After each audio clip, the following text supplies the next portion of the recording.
नमस्ते और प्रणाम। आप सभी का स्वागत है सिटीजन हेल्थ टीम में, जो कि अंडर अकेडमिया IAPSM ई कनेक्ट के अंडर सीरीज बना रहे हैं हम लोग एक पीपल्स हेल्थ इट मैटर्स, और एक हमारी बहुत ही डेडिकेटेड कम्युनिटी डॉक्टर्स की, जो कि ना सिर्फ हमें बीमारियों से बचाते हैं बल्कि ये भी बताते हैं कि किसी आपदा से कैसे बचा जाए। तो इसी तरह की आपदा के लिए आज हमारे साथ बात करने के लिए हैं डॉक्टर रश्मि अग्रवाला, जो कि असिस्टेंट प्रोफेसर हैं in department of community and family medicine, AIIMS Guwahati. बहुत बहुत स्वागत है मैम आपका। नमस्ते। Thank you Ritu, thank you.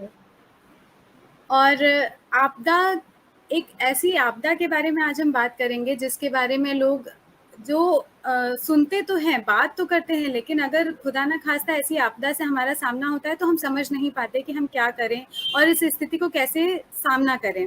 तो आज मैम बताएंगी हमें भूकंप के बारे में कि मैम सबसे पहले हम यही जानना चाहेंगे कि भूकंप क्या चीज़ है और क्या हम पहले से इसको अंदाज़ा लगा सकते हैं। मैं एक्चुअली बहुत खुश हूँ कि हम इस टॉपिक पर बात कर रहे हैं। कई बार होता है कि आजकल हम अगर देखें तो डिजास्टर्स बहुत फ्रीक्वेंटली होने लगे हैं, है ना। जैसे जैसे क्लाइमेट चेंज हो रहे हैं, कई तरह के डिजास्टर, चाहे वो साइक्लोन हो, चाहे अर्थक्वेक हो, चाहे पेंडेमिक ऑल्सो इज, जो अभी कोविड पेंडेमिक हुआ है वो भी एक तरीके का डिजास्टर ही है। तो डिजास्टर्स तो इन फ्यूचर होते रहने हैं और ये ज़्यादा बढ़ेंगे जैसे जैसे क्लाइमेट चेंज हो रहा है, लेकिन इनके लिए हमें तैयार रहना ज़्यादा ज़रूरी है ताकि इनसे जो हानि होती है उसको हम कम कर सकें। अब अगर हम भूकंप की बात करें तो इंडिया में 60% ऐसे एरिया है जहां भूकंप आ सकता है। अगर हम हिमालयन रेंज की बात करें, जैसे नॉर्थ ईस्टर्न रीजन है, तो उसमें भूकंप आने के चांसेस बहुत ज़्यादा है क्योंकि पहाड़ों के पास में है। फिर हम दिल्ली ले तो दिल्ली में भी भूकंप आने के चांसेस ज़्यादा हैं। तो इन सब से हम तभी बच सकते हैं जब हमें अच्छे से पता हो कि कैसे हम भूकंप से बच सकते हैं जब जोर का झटका आए, और क्या क्या सावधानी है जो हम बरत सकते हैं। अब कई बार लोगों को ये नहीं पता होता कि भूकंप आते क्यों हो। आप अगर गांव वगैरह में जाएंगे तो वो बोलेंगे कि भगवान का प्रकोप है या कुछ इस तरीके से। लेकिन जमीन के नीचे कुछ प्लेट्स होते हैं, टेक्टोनिक प्लेट्स बोलते हैं हम उनको, वो हमेशा चलायन में रहते हैं या मूवमेंट में रहते हैं। जब उनका टकराव होता है चलायन की वजह से, या अपने आप को वो एडजस्ट करने की कोशिश करते हैं, तो एक एनर्जी प्रोड्यूस होती है जो वाइब्रेशन के रूप में फैलती है पूरे जमीन के नीचे। इस एनर्जी को हम जमीन के ऊपर भूकंप के रूप में फील करते हैं। और अगर जोर का झटका है तो बिल्डिंग्स वगैरह भी जोरों से हिलती है। कई बार छोटे झटके फील नहीं होते हैं लेकिन बड़े झटके फील होते हैं। और सबसे ज़्यादा ज़रूरी ये है कि जब भी भूकंप आए तो भूकंप से पहले और दौरान और बाद में क्या करना है, ये सारी चीज़ों के बारे में हमें ध्यान में रखना बहुत ज़रूरी है। तो जैसा कि मैम आपने बताया है कि ये सारी चीज़ों का ध्यान रखना हमें बहुत ज़रूरी है, तो सबसे पहले यही जानना चाहूँगी कि भूकंप आने से पहले, हालाँकि हमें ये पता नहीं चलेगा कि भूकंप आ रहा है या आने वाले आधे घंटे में आएगा, 1 घंटे में आएगा, ऐसा तो हम नहीं कह सकते। बट ऐसे एरियाज़ जहाँ पे बहुत फ्रीक्वेंट भूकंप आते हैं, उन जगहों पे कैसी सावधानियाँ बरतनी चाहिए? एक तो ये चीज़ हमें बहुत ध्यान में रखना है कि भूकंप का अनुमान लगाना बहुत मुश्किल है। भूकंप एक ऐसा डिजास्टर है जिसके बारे में पहले प्रेडिक्शन करना बहुत ही ज़्यादा मुश्किल है क्योंकि ये ज़मीन के नीचे होने वाली हलचल है। तो हमें सबसे पहले ये ध्यान रखना है कि हम अफवाहों पर ध्यान ना दें। सरकार की तरफ से अगर कोई निर्देश जारी किया गया है भूकंप को लेकर तो हम सिर्फ उन्हीं पर ध्यान दें, वरना कई तरह की अफवाहें उड़ने लगती हैं। और दूसरी बात यह है कि मैं आज जो भी आप लोगों को बताऊंगी वो राष्ट्रीय आपदा प्रबंधन विभाग है जो गृह मंत्रालय का है, उन्होंने कुछ जानकारी जारी की है। उन्हीं में से थोड़ी कुछ कुछ छोटी छोटी बातें हैं जिन पे हमें ध्यान देना है, वही मैं आपको आज बताने जा रही हूँ। तो सबसे पहले भूकंप से पहले की तैयारी जो है वो बहुत ज़रूरी है। एक तो हमें ध्यान में रखना है कि अगर हम ऐसे ज़ोन में रहते हैं, जैसे हर पूरे भारत को सिस्मिक ज़ोन में डिवाइड किया गया है 1, 2, 3, 4, 5 कर। तो अगर हम सिस्मिक ज़ोन 4, 5 में रहते हैं जहाँ भूकंप आने के चांसेस ज़्यादा होते हैं, तो हमें हमेशा ध्यान में रखना है कि अगर हम नई बिल्डिंग बना रहे हैं तो किसी इंजीनियर की सलाह से बनाएं। दूसरी बात ये है कि अगर आपकी पुरानी बिल्डिंग है, पुराना कंस्ट्रक्शन है, तो आप उसको दिखाएं किसी इंजीनियर को, उस पर परामर्श ले और जो भी सलाह वो देते हैं उस पर अमल करें। कई बार रिपीटेड भूकंप जिस जगह पर आ जाती है तो बिल्डिंग्स में क्रैक आ जाती है, तो हमें ध्यान रखना है कि उन क्रैक्स को हम इंजीनियर्स को दिखाएं और उनसे सलाह लें कि किस तरीके से इनको हम रिपेयर कर सकते हैं। और एक बात है कि अगर आप भूकंप आने वाले एरिया में रहते हैं, तो हमेशा आपको घर में, जैसे कि स्कूल में प्रैक्टिस किया जाता है, डिजास्टर ड्रिल हम बोलते हैं, वो डिजास्टर ड्रिल हमें घर में प्रैक्टिस करना चाहिए। एक टेक्निक होती है ड्रॉप, कवर एंड होल्ड, जिसको हम झुको, ढको और पकड़ो भी बोलते हैं। बच्चों को स्कूल में सिखाया जाता है कि अगर अब जोर से झटका आ रहा है तो घर पर अगर आपका कोई मजबूत डेस्क है, टेबल है, तो आप उसके नीचे चले जाए और जो शरीर का आपका हिस्सा है गले और सर का, उसको कवर करना बहुत जरूरी है। तो अगर आपके हाथ में कोई तकिया है, कुशन है, तो उससे आप उसको जरूर कवर कर लें, क्योंकि अगर कुछ ऊपर से कुछ गिरेगा तो वो डायरेक्ट यहाँ आकर गिरेगा, इसीलिए इस जगह को बचाना बहुत ज़रूरी है। तो घर में कोई भी मजबूत डेस्क है, टेबल है, जिसके नीचे आप जाकर रह सकते हैं, तो वो हमेशा ये कोशिश करें कि आप डिजास्टर ड्रिल अपने घरों में करें, सोसाइटीज़ में करें, कि ज़ोर से भूकंप आ रहा है तो किस तरीके बिल्डिंग से नीचे उतरना है, कब उतरना है, कहाँ आकर इकट्ठा होना है। ये सब अगर प्रैक्टिस में नहीं होता है तो भूकंप के दौरान हलचल मच जाती है और लोगों को पता नहीं होता है कि क्या करना है। इसीलिए सोसाइटीज़ और घरों में बहुत ज़रूरी है कि आप 2-3 महीने से एक बार ये डिज़ास्टर प्रैक्टिस करें, अगर आप ज़्यादा सिस्मिक ज़ोन वाले एरिया में रह रहे हैं। और एक चीज़ है, एक हम बोलते हैं डिज़ास्टर किट या आपातकालीन किट भी बोलते हैं। अगर आप ऐसे एरिया में रह रहे हैं जहाँ भूकंप आने के चांसेस ज़्यादा है, तो हमेशा हमें घर में एक आपातकालीन या डिज़ास्टर किट तैयार कर कर रखना चाहिए। इस किट में जैसे कुछ ऐसे खाने की वस्तुएं जो कि खराब ना हो, हर 3-4 महीने में आप चाहे तो उसको रिप्लेस कर दें, बिस्किट्स के पैकेट हो, 2-3 पानी के बॉटल जिनको आप रिप्लेस कर सकते हैं। कुछ ऐसी दवाइयाँ जो घर में बूढ़े-बुजुर्ग लोग खाते हैं, उनके स्ट्रिप्स 1-2 रख सकते हैं, उनको भी आप रिप्लेस कर दें चाहे तो। एक टॉर्च लाइट, एक रस्सी, कुछ भी ऐसा जो आपको लगता है ज़रूरी है, आपके कुछ डॉक्यूमेंट्स, उनका भी आप एक ज़ेरॉक्स करवा कर रख सकते हैं, ताकि आपको जब भूकंप आता है तब हमें पता नहीं होता कि हमें क्या लेकर जाना है। तो ऐसा एक बैग अगर आप तैयार कर कर रखोगे तो हमेशा आपको पता है कि मुझे ये उठाकर लेकर जाना है। तो ये डिजास्टर किट या आपातकालीन किट बहुत ज़रूरी होता है और ये हर घर में जहाँ सिस्मिक ज़ोन 4-5 में लोग रहते हैं, उन घरों में एटलीस्ट प्रिपेयर कर कर रखना चाहिए।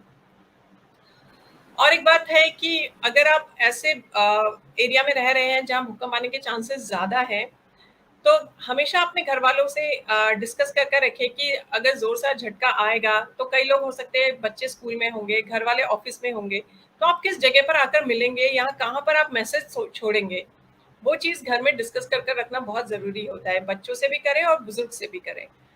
और आपके आपातकालीन किट पे फर्स्ट एड किट भी होना ज़रूरी है। तो भूकंप से आने से पहले ये सब चीज़ों का आपको ध्यान रखना है। बहुत महत्वपूर्ण जानकारियाँ दी मैम आपने। जैसा कि हमने देखा है कि ऐसी कोई भी आपात स्थिति होती है तो इंसानों को समझ में नहीं आता कि उस दौरान क्या करें।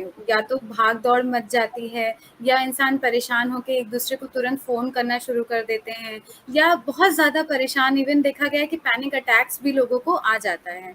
तो आपके राय में लोगों को क्या करना चाहिए उस दौरान? भूकंप के दौरान जब जोर से झटका आता है, तो अगर आपने अपनी डिजास्टर ड्रिल प्रैक्टिस कर रखी है या आपने तैयारी कर रखी है कि क्या करना है, तो बहुत हद तक देखा गया है कि लोग कंफ्यूज नहीं होते और भागम भाग जो होती है वो नहीं होती है। अभी मैं असम में रहती हूँ। अभी फिलहाल असम अप्रैल में एक बहुत बड़ा झटका आकर गया था, 6.4 रिक्टर स्केल था, तो वो काफी बड़ा झटका था और काफी समय तक झटका रहा था। कई कई सोसाइटीज या फ्लैट्स में ऐसा देखा गया था कि लोग भागने लगे थे इधर उधर, लोग पैनिक हो गए थे और लोगों को नहीं पता था कि क्या करना है। तो हमें ये ध्यान रखना चाहिए कि जब भूकंप आता है, तो अगर आप हाई राइज बिल्डिंग्स, मतलब आप ऐसे बिल्डिंग्स में रह रहे हैं जहाँ 4th फ्लोर पर है, 5वें मल्ले पर है या छठे तल्ले पर रह रहे हैं, तो आप भागने की कोशिश ना करें, क्योंकि आप उतनी जल्दी नीचे कभी नहीं उतर पाएंगे और सीढ़ियों पर भागा भागी होगी तो उसमें आपको चोट लगने की आशंका ज्यादा है। इसीलिए घर पर कोई मजबूत डेस्क है, मेज है, डाइनिंग टेबल लोगों के घर में होता है जो कि काफी मजबूत होता है कई बार, तो उनके नीचे आप बैठे रहें जब तक कि झटका थम नहीं जाता है। उसके बाद आप धीरे धीरे नीचे उतरिए और वो भी सीढ़ी से, लिफ्ट का इस्तेमाल ना करें। अगर आप फर्स्ट फ्लोर पर रह रहे हैं या ऐसे घर में रह रहे हैं जहां आप फट से निकल सकते हैं और आप दरवाजे के पास हैं, आप जल्दी से जल्दी निकल सकते हैं, तो उन घरों में आप बाहर निकल कर जा सकते हैं। लेकिन बाहर भी आप निकले तो आप हमेशा ध्यान रखें कि आप किसी ऐसे चीज़ों के नीचे नहीं खड़े हैं जो आपके सर पर गिर सकता है। आजकल एसी के फैन्स लगे होते हैं बिल्डिंग्स में, घरों में, फ्लावर पॉट्स लगे होते हैं, तो उन चीज़ों का आपको ध्यान रखना है। इलेक्ट्रिक पोल्स के पास में नहीं खड़ा होना है। ये अगर आप बाहर भी जा रहे हैं तो इन चीज़ों का ध्यान रखें कि आपके ऊपर कोई चीज़ ऊपर से आकर ना गिरे। अगर आप गाड़ी चला रहे हैं तो आप रोक कर साइड कर दें गाड़ी को। और लिफ्ट, बार-बार एक चीज़ हमें ध्यान देना है, लिफ्ट का इस्तेमाल बिल्कुल भी नहीं करना है। घर में भी आप अगर मजबूत डेस्क, मेज़ नहीं है तो आप किसी कोने में खड़े हो जाइए, लेकिन ये ध्यान रखिए कि फैन के नीचे नहीं खड़े हैं, लाइट्स के नीचे नहीं खड़े हैं, अलमीराज़ के पास नहीं खड़े हैं, या कोई ऐसी चीज़ों के पास नहीं खड़े हैं जो आपके ऊपर गिर सके। अगर आप ऐसे एरिया में रह रहे हैं तो आपका फर्नीचर सिक्योर होना चाहिए, मतलब फर्नीचर आपका लूज नहीं होना चाहिए। जहां तक हो सके वॉल वॉल से उसको आप सिक्योर करके रखें। ऊपर कुछ ना रखें, जैसे लोग शो पीसेस वगैरह बड़े बड़े कई बार रखते हैं, तो ऐसा कुछ ऊपर ना रखें जो आपके सर के ऊपर गिर सकता है। और एक बात है कि जब भूकंप आता है तो बाहर निकल कर आप जाते हैं, उसके बाद अगर आप अंदर भी हैं तो धीरे धीरे निकल कर जाइए जब भूकंप थम जाता है। लेकिन आफ्टर शॉक्स हम बोलते हैं, मतलब भूकंप के बाद भी हल्के फुल्के झटके महसूस होते हैं। इसीलिए आपको ये ध्यान देना है कि आप जब सेफ जगह पर होते हैं तो उस जगह पर कुछ देर रहे, क्योंकि आफ्टर शॉक्स भूकंप के बाद, बड़े झटके के बाद आते ही हैं, और ये आफ्टर शॉक्स से भी कई बार हानि होती है। इसीलिए हमें भूकंप के दौरान आफ्टर शॉक्स का भी ध्यान रखना है।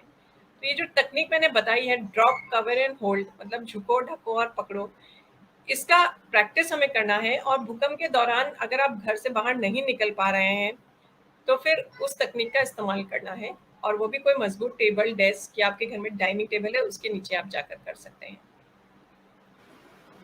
मैम, भूकंप के बाद लोगों की मनोस्थिति बहुत अजीब सी हो जाती है, वो समझ नहीं पाते हम बचे, कोई उसमें फंसा नहीं रहेगा, बिल्डिंग में कोई रह नहीं गया हो, या ऐसे बहुत तरह के विचार मन में चलते होंगे, या किसी मतलब भूकंप के बाद लोगों को अपने आप को कैसे संभालना चाहिए, या क्या करना चाहिए, क्या नहीं करना चाहिए मैम? भूकंप के बाद की स्थिति एक्चुअली बहुत अगर मैं बोलूँ तो कॉम्प्लिकेटेड होती है, क्योंकि बड़ा झटका होने के बाद चारों तरफ तहस-नहस मच चुका होता है, लोग भागम-भागी कर रहे होते हैं, लोगों के सेल फ़ोन्स बज रहे होते हैं अगर नेटवर्क कनेक्शन तब तक रहता है, और बहुत सारे लोग अपने फैमिली मेंबर्स को, परिवार के लोगों को ढूँढने की कोशिश कर रहे होते हैं। अ, उस स्थिति में हमें ये ध्यान रखना है कि आप जहाँ हैं सेफ जगह पर रहें, भागम-भाग ना करें। स्कूटर, गाड़ी-वाड़ी लेकर बाहर सड़कों पर ना निकले, क्योंकि मेडिकल सर्विसेज़ होती हैं, पुलिस सर्विसेज़ होती हैं जो आप तक पहुँचने की कोशिश कर रही होती हैं। नेशनल डिज़ास्टर रिस्पॉन्स फ़ोर्स है जो इंडिया का, उनके लोग भी आप तक पहुँचने की कोशिश कर रहे होते हैं। तो इस बात का ध्यान रखना है कि चीज़ों को और कॉम्प्लिकेट ना करें, आप जहाँ पर हैं सेफ जगह पर बने रहें। दूसरी बात ये है, आफ्टर शॉक्स का हमेशा ध्यान रखिए कि बड़े झटके के बाद और छोटे-छोटे झटके आ सकते हैं। तो झट से एक बार घरों में घुसने की कोशिश ना करें, थोड़ी देर रुके रहें। अगर बड़े झटके से आपकी बिल्डिंग डैमेज हो गई है, तो डैमेज बिल्डिंग में घुसने की कोशिश बिल्कुल ना करें। वो बहुत ध्यान रखना है हमें कि अगर बिल्डिंग डैमेज हो गई है, तो उसमें घुसने की कोशिश ना करें। बहुत लोग होते हैं कि जाते हैं कि सामान ले आते हैं, वो बहुत ध्यान रखना है कि बिल्डिंग कमज़ोर हो गई है, अगर बड़ा उसमें नुकसान हुआ है, तो वो कभी भी गिर सकती है। तो उसका हमें बहुत ध्यान रखना है। तीसरी बात ये है कि हमें जितना हो सके लोगों की मदद करनी चाहिए, बट इस बात का भी ध्यान रखना है कि जो ऑलरेडी मदद करने आए हैं, उनको परेशान नहीं करना है। और हमेशा सरकार के द्वारा जो भी निर्देश जारी किए गए हैं, उन पर ध्यान रखना है, अफ़वाहों पर ध्यान ना दें। अगर सरकार कुछ रेडियो में या कुछ माइक से अनाउंसमेंट कर रही है रिलीफ मेजर्स के लिए, तो उन पर हमें ज़्यादा ध्यान देना है। और अगर आपके रिश्तेदार फ़ोन कर रहे हैं चारों तरफ से, तो आप एक रिश्तेदार को बता दें कि आप ठीक हैं, और उनसे कहें, रिक्वेस्ट करें कि वो बाकी लोगों को घर में या बाकी जो आपके रिश्तेदार हैं, उनको इन्फॉर्म कर दें। वो एक्चुअली ऐसा एक सिचुएशन होता है कि लोग पैनिक हो जाते हैं, क्योंकि नुकसान हो गया है, फैमिली मेंबर्स या नहीं मिल रहे हैं। तो उस समय हमें ये ध्यान में रखना है कि जितना हो सके लोगों की मदद भी करना है। तो ये कुछ चीज़ें हैं जिनका हमें भूकंप के बाद ध्यान रखना है कि ये हमेशा करें। आप अपने बिल्डिंग्स की जाँच करवा लीजिए अगर उनमें क्रैक्स आए हैं भूकंप के बाद, ताकि आप उनको सही तरीके से रिपेयर करवा सकें। बहुत-बहुत धन्यवाद मैम, आज बहुत ही महत्वपूर्ण जानकारियाँ हमें मिली हैं और मुझे पूरी उम्मीद है कि ये वीडियो उन सभी लोगों तक पहुँचेगा जिनको इनकी ज़रूरत है। लोग इससे अवेयर रहेंगे और सुरक्षित रहने की पूरी कोशिश करेंगे। एक बार बहुत-बहुत धन्यवाद मैम टीम अकेडमी IAPSM की तरफ से। Thank you Ritu, thank you so much. मुझे एक्चुअली बताते हुए अच्छा लग रहा है कि इस टॉपिक के बारे में जितना लोग जाने और जितनी तैयारी रखे, उतना ही इससे हानि होने के चांस कम है। और अभी हमारे कंट्री में डिजास्टर्स होंगे, वर्ल्ड वाइड डिजास्टर्स हो रहे हैं ज़्यादा, तो हमें जितनी हो सके अपनी तैयारी अच्छी रखनी है। Thank you ma'am. Thank you so